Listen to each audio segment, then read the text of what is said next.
Okay, now it's working. Okay, let's go ahead and get started. Okay. Thank you everyone so much. Thanks first of all, Mahbub, for asking for this. And I'm really glad that we have a chance to go through it. You know, it's always also fascinating for me to do these sessions because there's always something that's there for learning as we brainstorm as a group. So what I think I will do is set this up as a conversation, go through some key points, and then have you ask any questions. My goal is to keep it to half an hour so that we can just get to getting our work done. But if it is longer, that is fine as well. Yeah. So with that in mind, what I want to get us started with is do a small meditation. It'll be like a 1-minute meditation. So you will hear a bell. What I would simply like you to do is close your eyes and basically try to empty your mind and be in the present moment. Yeah. And then you will hear the bell go off. This is just to get you to be present in this moment as we go ahead and get started. Okay.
So today, let's talk about how do we get started with the process of conducting a literature review. Now, the term literature review itself is often an unknown term to many that are not in academia.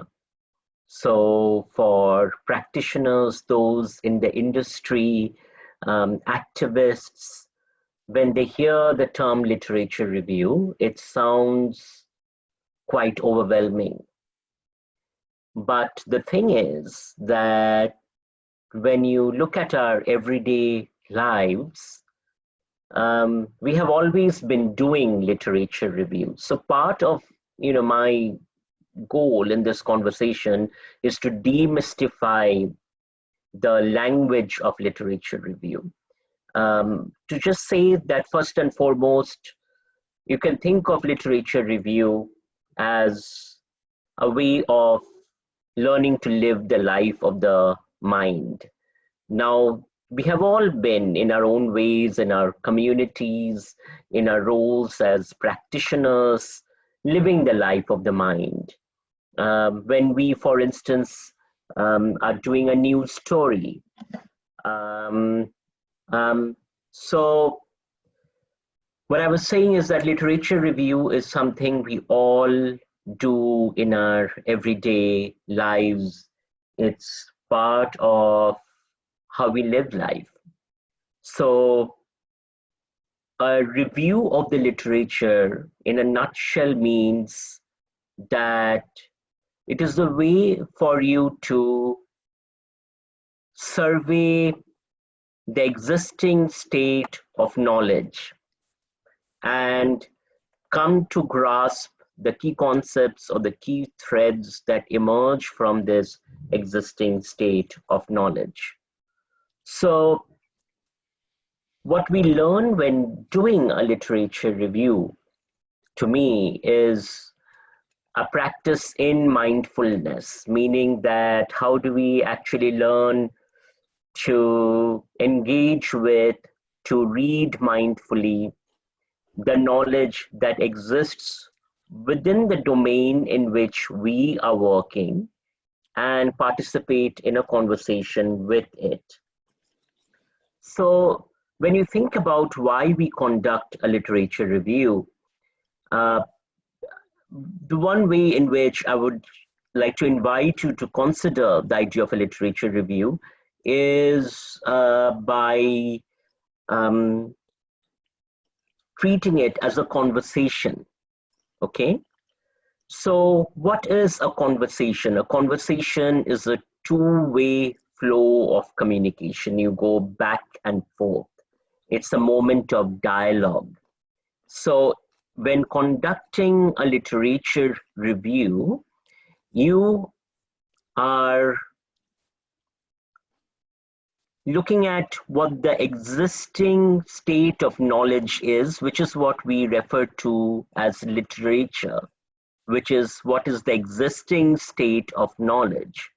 But your job is not just to summarize that knowledge, but rather one of participating in a dialogue or in a conversation with that knowledge. So that is really key to doing a good literature review, which is, to treat it as a conversation, and that is what makes it an important resource in living the life of the mind, So in that sense, a literature review is a dynamic process. It's not a one-time thing. It's not as if you just do a literature review when you start work on a project, you complete it, and then you do the work, and then you write it up. But rather, your literature is constantly being updated. It's a moving field. And it's a moving field because you're participating in a conversation with it. So when you think of it as a conversation, I invite you to think about these three questions. One is thinking about who is your audience, whom are you speaking to? So for us in our work at CARE, we have multiple audiences. Of course, one of our primary audiences is the academic community, because we are engaging in a conversation with the academic community. But we also, as CARE particularly, have other audiences, such as our community organizations, our community organizers and researchers, our advisory groups, activists. So how you engage in these conversations, of course, are going to be different, depending upon the kind of audience you engage with. We also have policymakers as audiences, right? So our activist in residence program at CARE is built upon these white papers that we co-write with activists. So we wrote a white paper on voice infrastructures for refugees, and that was handed to the Minister of Immigration, and he read it, and he gave us a feedback. So that's an example where you're engaging with policymakers. Our hope in often the kind of work that CARE does is that we would be engaging policymakers as conversational partners. And then really think about why are you participating in this conversation, which is where, again, the idea of mindfulness really becomes important. We ought to be mindful about the reason why we are participating in the conversation. It should not just be sort of thoughtless, uncritical exercise, but rather we should really give our attention to this question of why am I participating in this conversation? Why am I engaging in it? And to me, I always like to have that conversation in the back of my head And I do that constantly because, those of you that know me, I write for a lot of different audiences, right? I don't just write journal articles, I'm writing white papers. I Facebook quite a bit, I tweet quite a bit, and I see all of that as part of my academic life. And in each of those conversations, then I have to really think hard about why am I participating in this conversation. And often for me, it is because I want to see change happen. Yeah. So say, for instance, you're working on the question of racism faced by nurses in Aotearoa. There you're working on that question because you see there is an injustice and you want to address that injustice. So there is a very specific reason why you are in this conversation. It's really important to remember that, because that's a good way for us to anchor ourselves in the literature, as well as to be really robust. Because remember that if you want to be effective and make change happen, your review needs to be robust, and that conversation needs to be that much stronger. Because it's not just something you're doing to have a journal article out of it. Of course, you're going to do that because getting that journal article out is a part of contributing to change, but also because you want to directly contribute to that change process. So I want to begin by talking about optimizing your literature review. First, remember, one literature review can sustain you a lifetime. Yeah. Literature review is a growing resource of knowledge. So it's a paradox in many ways, because what you do once in the beginning of your journey, when you do it well, it sustains you. But to do it well also means that you constantly have to be reading, you have to be learning, because the literature will be changing, new articles will be published. You have to be reading those and learning those and develop a habit really of familiarizing yourself with new state of knowledge. It is never a static process. Just to give you an idea, with the work on the CCA, I set on my email, on my Gmail account, an alert that lets me know anytime that an article has been published using the term culture-centered approach. Anyone can set this up on Google Scholar. You can go to Google Scholar, and so that's one of the databases where you can look, and that's an open access database. On Google Scholar, then you can also attach it to your email ID, preferably a Gmail ID, I suppose, and then ask it to give you alerts whenever a scholarly article is published on the topic that is of interest to you. Now, the process of literature review in that sense begins with this process of tracing back, which is your goal is to, when you're looking at a particular knowledge area, say for instance, refugee health, your goal is to trace back the conversation, to really ask this question, where did the conversation originate from? That's going to ensure that your review has depth. Okay, you want to have depth in your review. It shouldn't be superficial. And as far back as you can trace that conversation, the better and the stronger your review is. But also, as far to the front you can trace the conversation, the stronger your review is. Yeah.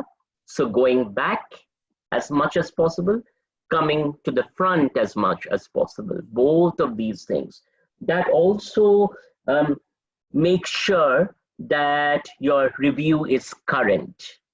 Understanding the history guiding it, what are the key anchoring debates guiding it, helps you understand the different ways in which paradigms are ways of knowing, the ways in which paradigms shape this conversation. Okay, this is really critical. We have to embed our conversations within paradigms. So in communication, for instance, we talk about three key paradigms that guide communication scholarship. Post-positivist, which is sort of the scientific approach to communication. Interpretivist, or what one might call qualitative, although interpretivist is broader than that. And then critical and critical cultural, which asks questions of power. So when you're looking at the literature, you have to find a way of understanding what are the anchoring debates. We have different paradigms because these paradigms guide different ways of understanding. So someone from a post-positivist paradigm approaching the question of refugee health might say that, ask this question, what are the barriers refugees have to accessing health information? Is post-positivist because it works within the structure, it tries to quantify and generalize from it, and it can simply sort of say, give refugees a survey and try to map out the barriers. An interpretive paradigm will ask the question, well, what meanings do refugees make of their health experiences? How do they negotiate health? How do they understand health information? So they are trying to interpret. It's mostly qualitative. A critical paradigm will ask, how does power shape the experiences of refugees? How does power construct culture? And how does culture emerge as a site for negotiating power? So that would be from a critical cultural paradigm. So you have to sort of, within any area, so within refugee health, sort of understand what these debates are in the literature. So while doing this, then you begin the process by developing what your search terms are. This is really important in terms of thinking through the keywords, right? On one hand, you don't want to be too narrow because remember, your goal is to really cover the breadth of the field and the conversations. On the other hand, you don't want to be too wide and too broad because that will overwhelm you and you need to find a way of focusing. So again, this going back and forth between breadth and narrowness is really important. Then developing a list of knowledge infrastructures. What are knowledge infrastructures? These to me are repositories where knowledge is stored. There are different repositories available today. When I was beginning as a grad student, I would have to actually go physically to the library and use keywords on the computer in the library. And then the keywords would point toward particular articles. I would then go pick up the articles, read them while sitting in the library, make notes, look at their reference list at the end, see what other articles are those articles referring to, and build my literature review that way. For you, those repositories are much more accessible today. So you have repositories and databases on the Massey library resource that you can use to do your searches. You can even simply just type your keywords on the library search window, and that will bring up articles, and you can even narrow them down by online articles when you cannot travel at this point. You can also look at a resource like Google Scholar. Now, one of the strengths of Google Scholar is that it is widely available. It is often connected to full articles. When you click on the link that is given on Google Scholar, so you can easily do it from the comforts of your home. So you have to develop a list of these kinds of knowledge infrastructures that you are going to look up. From that, then you're going to get collections of articles. Yeah. Again, you sort of have to prioritize and sort the articles out. And from doing that process of reading the articles, you will start creating your concept tree, which is basically what are the emergent concepts. So when I'm thinking about Maori health, for instance, what are the emergent concepts? Emergent concepts might be Sir Mason Dury's house model for looking at health, where he talks about the house being a framework through which you can look at fauna, you can look at ecosystem, you can look at connecting with the Tangata Fenua. So all of that will be part of that house model. You can look at other work, for instance, that takes a psychological approach to Maori health and looks at, say, for instance, the role of land and displacement from land as a key element in health. You can look at other work that talk about the ways in which health promotion efforts incorporate culturally based concepts in order to be effective. So the idea is that you will develop these concepts as you're building the literature review and as you're reading the articles, and develop a concept tree. Now you can write up the concept tree in a Word document, or you can even just take a piece of paper and map out the concepts on a piece of paper. So for me, I'm often doing these kinds of concept trees on an ongoing basis when I'm reading and thinking through. So I have a book that I keep with me, and in that book, it's a fat book, as you can see. I draw out concepts like this. Can you all see? Yeah. Okay.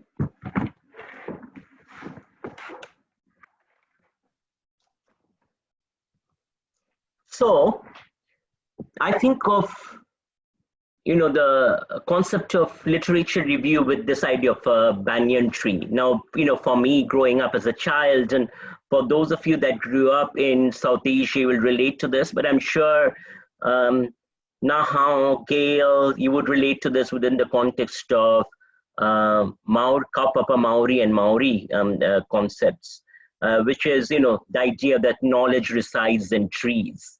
You know, when I was growing up as a child, our house, and I grew up in a large whanau, you know, that was a joint family. My uncles and aunts and I had 13 of them. They all lived together in this one big house. So I grew up with many cousins, and with sort of my grandmother being my primary teacher, like you have Kama to us in Aotearoa. And our house was sheltered under a banyan tree. It was right next to the house. And the tree sort of is a metaphor for the concept of learning in that sense, because a banyan tree, as you can see, it places many roots, and as it places a root, from that root comes a new tree. So what you have is, once the tree grows, you cannot really tell which one is the main root and which one is the main branch, because it's rooted in many different places and it grows that way.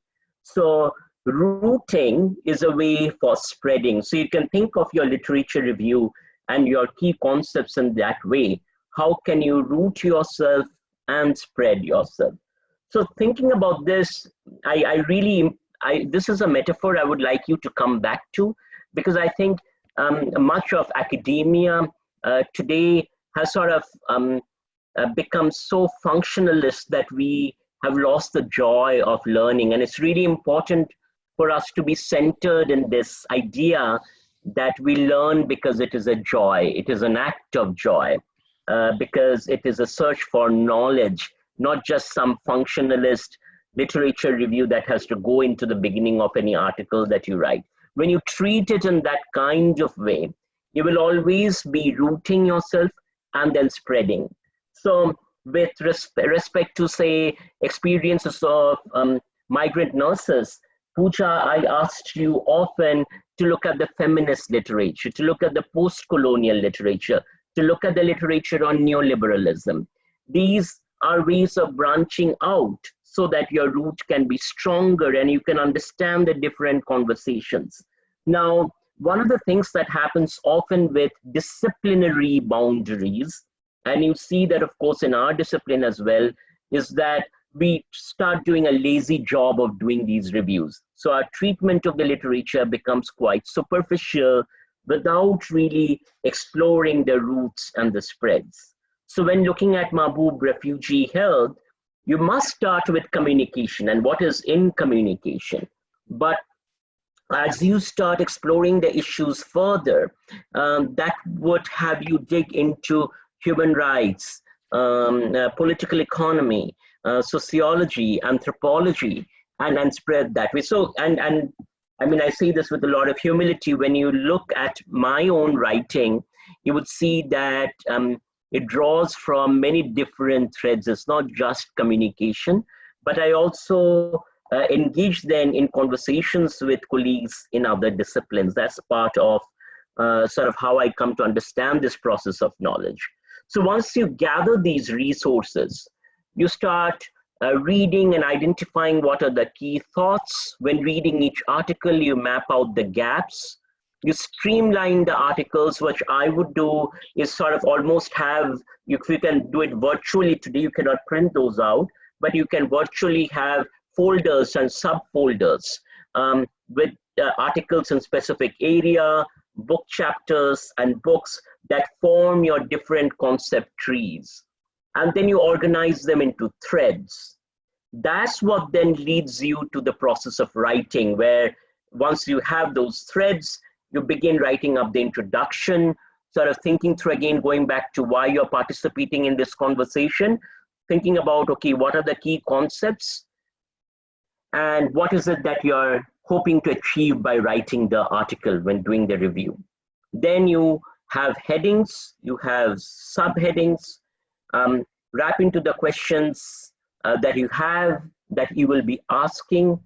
And these questions, of course, will change throughout your lifetime. So you see, a literature review in that sense is not just something you're writing for one paper, one journal article, or one book chapter, but the questions that it leads to are questions that you're going to stay with throughout your life course and life journey as an academic, as an organizer, or as an activist.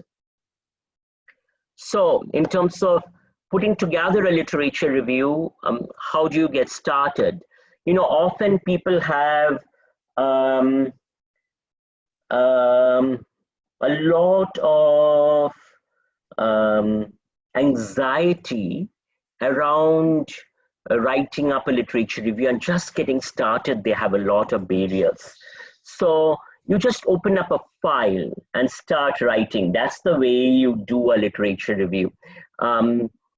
Don't be worried about whether you're doing the right thing or not. Remember, this is the beauty of Word documents and digital files. You can delete everything and start a new file. I wouldn't delete everything, you know, so even my really bad writing, I just keep it, because something I might think is really bad at one point, I might revisit at a later point. Arrange your articles and summarize them, outline their contributions, and this is really important, critique them. So a literature review is not just a summary, but it is also a way for critically engaging the literature. Arrange concepts by key ideas, such as, so say for instance with refugee health, with health communication, you might have concepts such as language as a barrier. You might have concepts such as acculturation or cross-cultural communication as a challenge. You might have concepts such as health information resources as a challenge. So you will arrange those concepts and write what do we learn from the literature, from the articles that you have used. It's important that you often summarize them in full sentences, so that when you're writing the review, you're not just writing up one sentence dedicated to one article. You have to learn how to summarize the concepts articulated by many different articles into one sentence, and then cite all those articles at the end of that sentence. So that citation is really important. I'm not going to walk you through it, but if you need help, you can look up resources on how to cite in the tradition of the American Psychological Association, or APA. The best way to do this is to actually look at published articles, particularly all of you doing work on the CCA. You can look at published articles in the CCA and to see how that citation work is being done. Remember to use transitions between sections, and these sections then should lead into the key argument you're trying to make with the article. Usually I say follow an example to guide, so you can look at some recent CCA articles to follow them. Remember at the end, and this is really key, I'm usually quite relaxed or quite chilled about what you send in as a written document. But my expectation from you is quite high, that your writing should first and foremost be beautiful. That means that it should be grammatically correct. So you should make every effort to turn in writing that is grammatically correct without spelling mistakes, that have strong and effective sentences to communicate your key point. Writing should not be sloppy, because sloppy writing communicates poor quality of research, and it should make sense to your reader. Again, going back to the question of your audience, making sure that you're thinking your audience and keeping this audience in mind. So when I'm writing a white paper, I have a very different audience in mind intentionally compared to when I'm doing a Facebook post, which is, you will find my tone, my voice, my persona being very different in those platforms compared to a journal article when I'm writing it. And then finally, remember these essential tips in terms of how to develop as a writer in this process. Develop habits of writing. I make sure that I sort of make writing part of my everyday practice. So I would think that on an everyday basis, I'm writing anywhere between 250, 300 words at the low end to 5, 6, 7,000 words at the high end. But writing should become a part of your habit, especially if you're wanting to become an academic. Develop habits of reading, which is really important in terms of developing and growing our knowledge. Now, reading should not be thought of in narrow ways. I think of reading also as witnessing and gaining knowledge from what communities are doing, what activists are doing, watching videos, but really all ways in which you can grow your knowledge. Read every day and write every day. Make time to do both of these things every day. Develop habits of questioning. So this is particularly critical for becoming culture-centered scholars. You should not take power for granted. Rather, we should all be interrogating power and the workings of power. We should learn to stand on our own. So what is our voice as we listen to the voices of the margins? Be giving. Often, much of academia is based upon narrow selfishness. And I'm so proud to say that that's not the case with generations of CCA scholars that have been trained in the ethic of CCA. And I think one of the fundamental ethics of the CCA is to be giving to others and to create space for others. So I hope that I'm able to embody that and model that for you in terms of showing how literature and engaging with knowledge is a way for inviting others into the conversation and sharing with them. Stand with your collective. I believe that it's really important to think of ourselves as collective.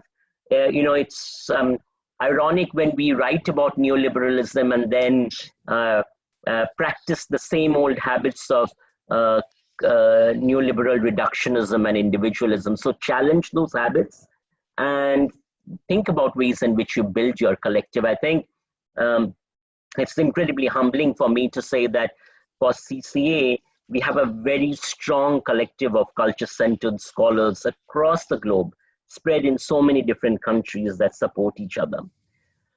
Find solidarity, and give solidarity. Solidarity is not a one-way street, and solidarity means standing beside and standing with others that you're doing this work with. So often with culture-centered articles, we'll find that our community researchers, community partners are co-authors. That is part of solidarity with, but also part of disrupting the dominant power structures that often tell who can and who cannot publish and participate in knowledge production. Support each other and extend that support to others. And remember, at the end, I think of literature review as a journey, but one that is hardened by, for CCA at least, and this is not essentially true for every other paradigm, but for CCA, it is a journey that is hardened by the everyday realities of struggles and being beside and within and immersed in those struggles. So without growing, as Professor Graham Smith says, without growing calluses on your hands and your hands being dirty, there is no literature review. Yeah. So I'm going to stop the share now, and well, let's hear what your thoughts and questions are. We were talking. Yeah. Okay, good. What questions do you all have?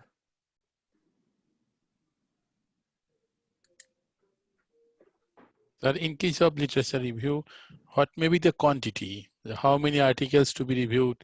Is there any restriction or it is open-ended? Great question. Let's ask our wise elders. I'm looking at you, Phoebe, you, Christine, and you, Pooja. How many? I mean, it depends what it's for. That's my opinion. If it's for, I mean, if it's for a thesis, you've got much more room to, review more works. But you've often got restrictions when it comes to journal articles. It's important that you get key scholars in there, though, of course. Yes. So here's how I like to think about it. Your big bucket. Remember, if you think about the banyan tree metaphor, your root tree is not really one root. There are many roots, right? And then these roots are going to keep building. You can think of each root as 20 to 30 articles. That's usually my rule of thumb, is each root is about 20 to 30 articles. So for a journal article, which is, Mahbub, now I'm having you do the literature review very specifically because I want to incorporate that into journal articles that we write and write up. I want us to also do, there is this journal called Annals of Communication, which is sort of journal for literature reviews and building theory on the basis of literature review. That gives a little bit more scope. So you can think of that as giving you a scope of about 60 to 70 articles, but very specifically in communication. So usually for a journal article, it is about 30 articles. Okay. For a book chapter, it is about 30 articles. For an encyclopedia entry or a handbook, it is usually about 5, 10, 20 articles. For a thesis or a dissertation, because you're in a dissertation, you're going to have many such roots, right? You can think of dissertation as being made up of, my rule of thumb is usually about 3 to 5 journal articles. Yeah, so in Massey's published by dissertation route, for instance, says that you have to have 3 articles published, right? Christine and Pooja, 3 articles published? 2 or more. 2, minimum 2. 2. 2 is very more. little. Yeah. So 3 is good. If you think 3, that means you really, and that is a good framework. So if you have 3 different literatures, that is 30 times 3, 90. Yeah. Yeah. Yeah. Now the thing is, as I said, you will find you have to be smart about this. A lot of what you do in a literature review, that's why it's really good to review, write review articles, because you will find that you are using them again and again. So when you read my Communicating Health book, you will see that a lot of, the literature that I drew into a book like that, I still use. Like Ari Henbua, Culture and Health, I still use. That is a 1995 article, but that's considered a seminal article and I still use it,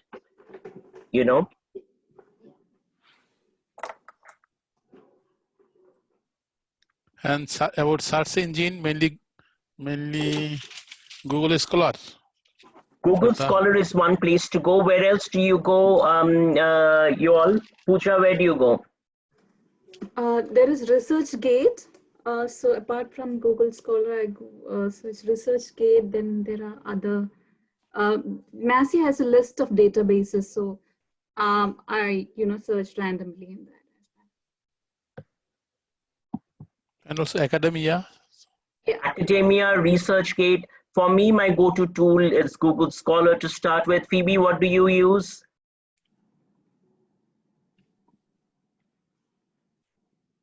All of the above.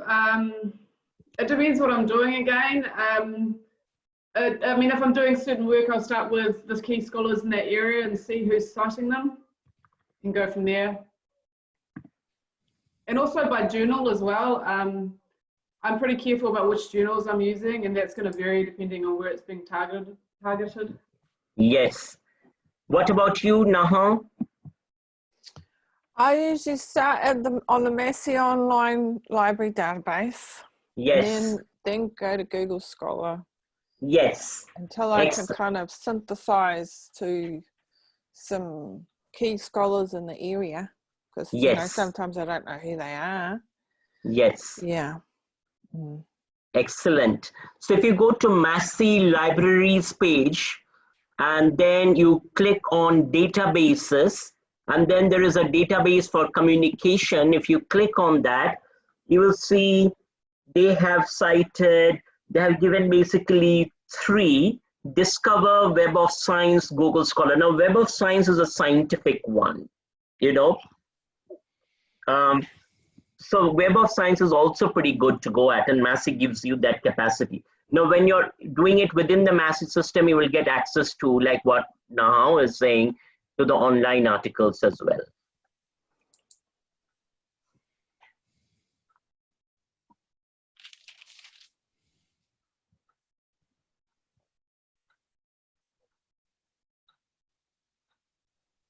Other questions? In case of SARS, my topic is refugee health. Then what other topic should I use in case to search the article? Refugee health is very broad. Yeah.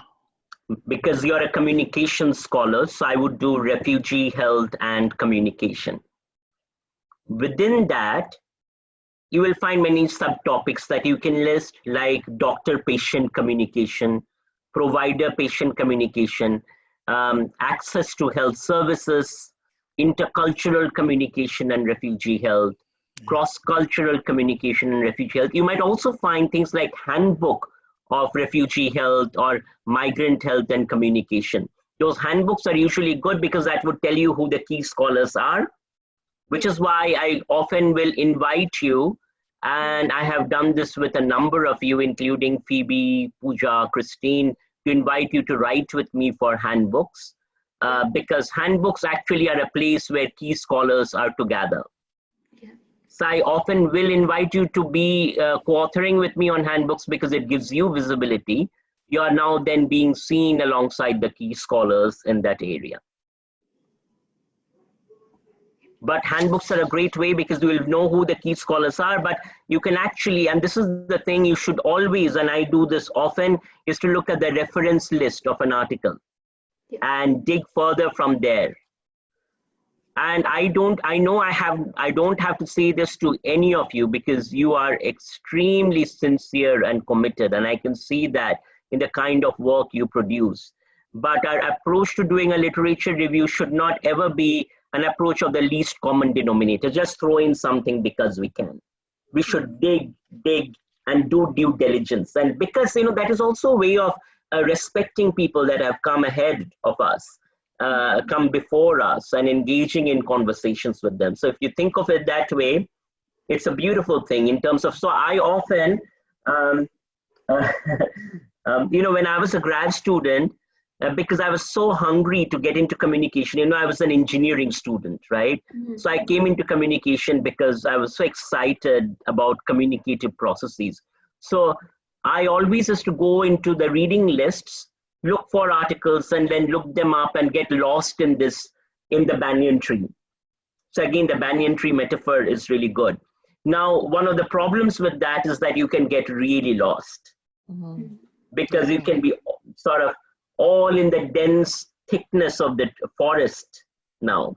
And that is okay. And you can afford to do that at any stage of life. You just have to remember what paths you have come on, so that you will know to backtrace that back to bring back the knowledge that you have picked up along the way. So in that sense, I always leave myself markers, and which is why I have this notebook that I always work with. And I've always done that, you know, since I've been an academic. I make notes so that tell me my footprints, you know, where did I traverse from and where do I need to come back? So one of the things I see with all of you, once you sort of have this kind of passion and this kind of habit, Mahbub, you should be able to turn in 1,000 words in a day, no problem. Don't you think, Pooja? 1,000 words, you should start writing them. Christine, what do you think? To be honest, I don't think I could do 1,000 words a day. Start with 250. Start with 250. Hey, come on, the email you sent me is like 300 words. So that's why I say, think of it as a conversation, and then it takes away the barriers. Phoebe, I know you can do 1,000 words a day. Turn on your... I know, so I've got kids that don't want to start screaming. Once you know a field, it gets, I mean, not that I know a field, but it gets faster. I mean, Yes. Once you know what to say. I will give you an example. Once you become really familiar with this, like, you know, I wrote a book called Voices of Resistance. You know, it's by Purdue University Press. You can read that book up. It's open access. There you go. You have it. It's online. It is free. You don't have to pay for it to download it online and have it.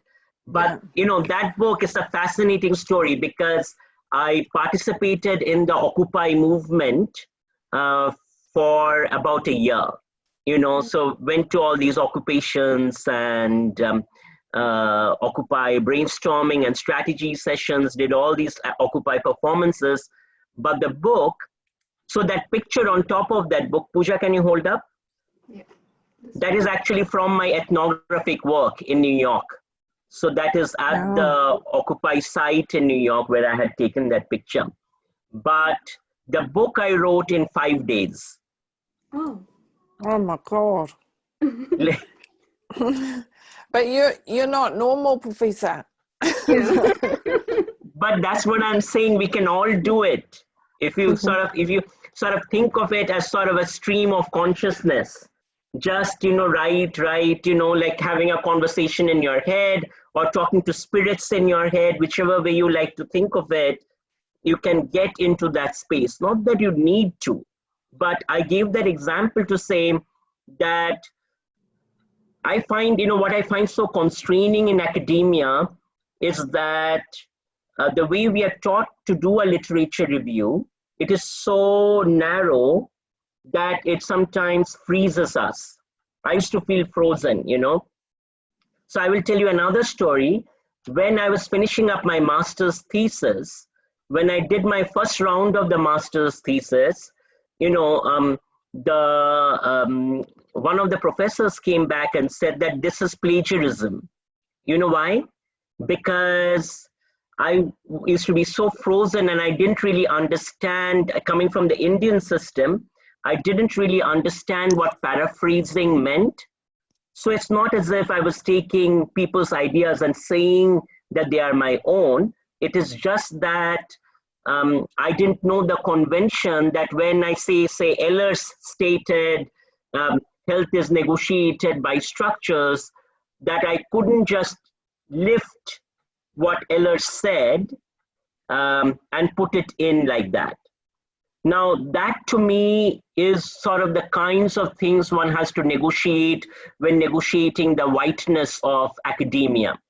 And I say whiteness because, and this is why I posted a bunch of things about plagiarism, and this is one thing that makes me so angry, is because I personally, you know, suffered through that. It's not as if I plagiarized, but I didn't know what plagiarism is, had no clue, and felt constrained, right? So I guess the rule of thumb to learn from that is that whatever you learn, you paraphrase in your own words when you're using someone else's words, you put them within quotation marks. You give the site Elers 2017, comma, page number 33. Now, what we often take for granted, and what often I find our Massey instructors take for granted in their white privilege, is that this is very much a code of whiteness in terms of what makes up ways of producing knowledge. That is not accessible to everyone at all, you know. And I say this and then contrast that with my Voices of Resistance book, because, you know, when that accusation, when I sort of had to suffer through that, that was only in 1998. And then I wrote the Voices of Resistance book in 2000 and what year was it, Pooja? Is it 2004? No. That is correct. No, 11, is it? 2012. 2012. So that is 2098, 2008. So 14 years from that, right? And here I was writing just, you know, without having to refer to anything from my mind stream of consciousness. And I bring this up to say that the moment you let go of the shackles that bind you, and you find your freedom from within, and that's why the banyan tree metaphor is so beautiful, you will find that there are no limits to how much you can write and what you can write. What if, you know, what you're reading is just like, maybe hits a nerve or something and you just feel like you can't read anymore? Like, for example, the colonial free speech thing. I mean, it was very interesting, but it was also, you know, I just wanted to throw it at the wall, what I was reading. I didn't want to read anymore of what I was reading. But I had to in order to be able to write, which is why I haven't finished that, by the way. Yeah. I think academia is quite powerful, I mean, in some ways, because, I mean, you can very carefully, you know, write back to these people. Do you know what I mean? To these ideas. That's what I love about it. Yeah, and you can dismantle. Sorry, Yeah. I'm not trying to, you know, belittle, you know, how it can be hard sometimes.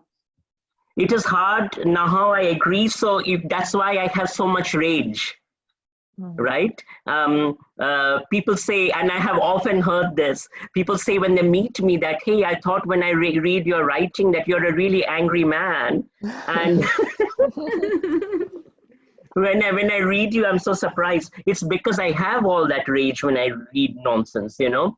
But I think I like what Phoebe said about academia being powerful, because if now think about it this way, if you want an indigenous scholar coming up 5 years, 10 years, 15 years down the road as doing that literary review and being in that same space, you want them to be able to have access to different kinds of knowledge. And which is why I will also say this, you know, I'm very critical of, and you know this because, you know, you look at the amount of time I spend doing my activism vis-a-vis actually writing. I spend much more time doing my activism and sort of community engaged work than I do sort of actually writing journal articles. But I think having said that, that writing journal articles is really, really key. Writing books is really, really key, because at the end of the day, that is what makes up knowledge production. And we must intervene into that to have other kinds of registers, you know, so that when someone does a search for refugee health, they don't just come across these articles in the dominant ideology that say that refugees are a problem. Yeah. And we need to somehow fix them, you know. But having said that, now recognizing that it's painful, I think perhaps finding spaces of healing as you read it. That's why I like for me, the meditation metaphor works, or being mindful works, so that I have the space to process the emotions that I'm feeling, the anger I'm feeling, you know. But also, for me at least, and it might not be the same for everyone, for me, fortunately, it also works out to give voice to that anger through writing as well. But not only just journal writing. When I'm feeling really angry reading a particular literature, I might write up a poem and put up on my blog, you know, or basically find other creative avenues of expressing in that conversation. Yeah. Mahbub, does this give you a sense of how to do Yes, it? sir. Sure, sir.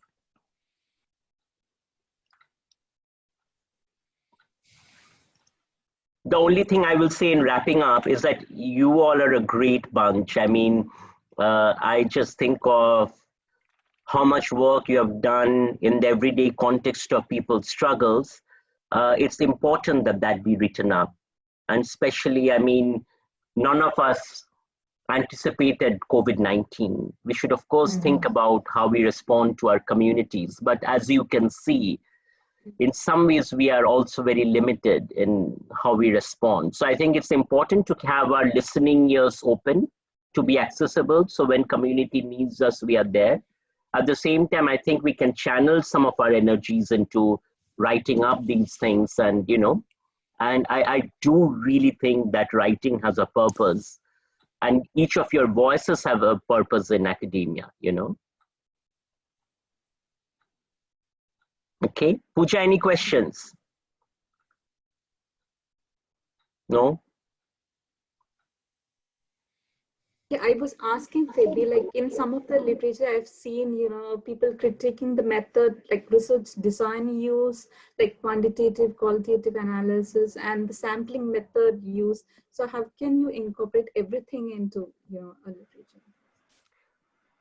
So I think in many ways that depends upon your purpose. Okay. Like Phoebe and I wrote an article for the Annals on an issue that Stephen is editing on validity in qualitative methods. And we summarized a lot. I mean, Phoebe brought in quite good summaries, but also we critiqued a lot in terms of what are the gaps, what are the holes. That is the level at which you engage. But say, for instance, in your dissertation on nurses' health, there I wouldn't get into much of the critiques when going through the concepts about the method. When going through the concepts, you can critique and engage that particular concept in that thread. But with the method component, I would draw out all those methods elements and then in your method section, engage with them. So if, say, for instance, you say that most of the literature is survey-based, and why that is a problem. And say, for instance, in CCA, we would say that it is a problem because the voices are missing, and often the survey-based instruments impose a top-down view, and therefore really miss out on people's everyday understandings of health. Hence, I use in-depth interviews, advisory groups. So you see, it becomes a way for conversing, Pooja. Okay. Yeah. But what a literature review, Mahbub, this is important, should not be, and this is for a beginning scholar, this is where we struggle, is that we might actually spend a whole paragraph on each article that we read. It should not be like that. It should be synthesized and integrated, with the integration happening at the theme level, at the sub-theme level, and at the sentence level. So let me give you an example. Say, for instance, after reading the literature, you find that most of the literature addressing refugee communication in health is looking at a deficit model, where the deficit model is saying that it's refugees that are lacking something, which is why we need to find effective ways of communicating to them. So you can put that all in one sentence, that much of the literature approaching refugee health communication treats refugees as a deficit, as if they are lacking A, B, and C. And for that, at the end, you will have a string of citations, say 4 or 5 different articles that you are basically looking at that embody that deficit model. You see what I'm saying? So here, your synthesis in terms of what you're writing is quite analytic. that one sentence itself is so powerful.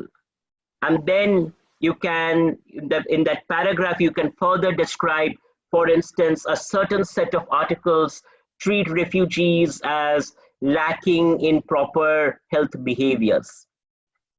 Or a certain set of articles treat refugees as not having proper health behaviors because they lack health information. Again, a string of articles. So when thinking of strings, one way that I like to think of it is that a sentence string should have about, with citation, should have between 2 and 5. But sometimes it could just be one citation. And then you remember when I give you feedback, often I will say cites. That means that I want you to cite a concept or an argument. You don't need to cite everything, but you need to cite the key arguments that you're making about the literature. So if you're saying that the literature says A, B, and C, that should be cited by what is in the literature with regard to A, B, and C.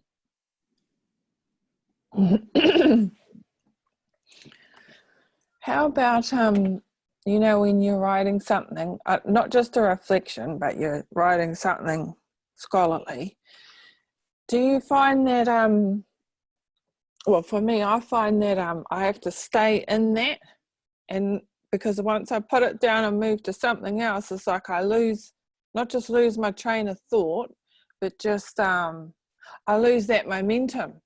Yep. And then I find it hard to pick it back up maybe the next day or, you know, a couple of days later. It's just that momentum's gone and it's going to scratch again. Absolutely, Nahum. That's the same experience with me. Phoebe, you were going to say something.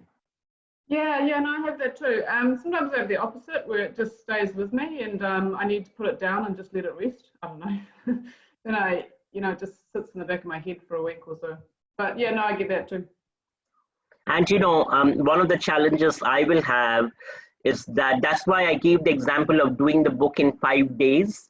And I think that it's a book that I really love and I go back to it and I enjoy it. Is because I could give that 5 days of, almost think of it spiritually, right? It was like 5 days of being in some kind of a spiritual moment, you know, where I felt that the ancestors and the spirits were moving through me into the keyboard and into the writing. Doesn't happen every time, but to be in that flow, in fact, now I need to be in that space. So when I am writing, I make sure that I'm very focused in that kind of sense. Having said that, you know, we all have realities. I mean, we have little kids, we have home spaces, we have fun now that we need to take care of. But I think then also in that sense, I tell it's okay if I'm, say, working with a concept or a theme that I need to get done today. If I'm interrupted many times, that is fine, but I will make little bits and chunks of time to keep coming back to it. So that again, it's like that banyan tree root, you're coming back to that root and drawing from it.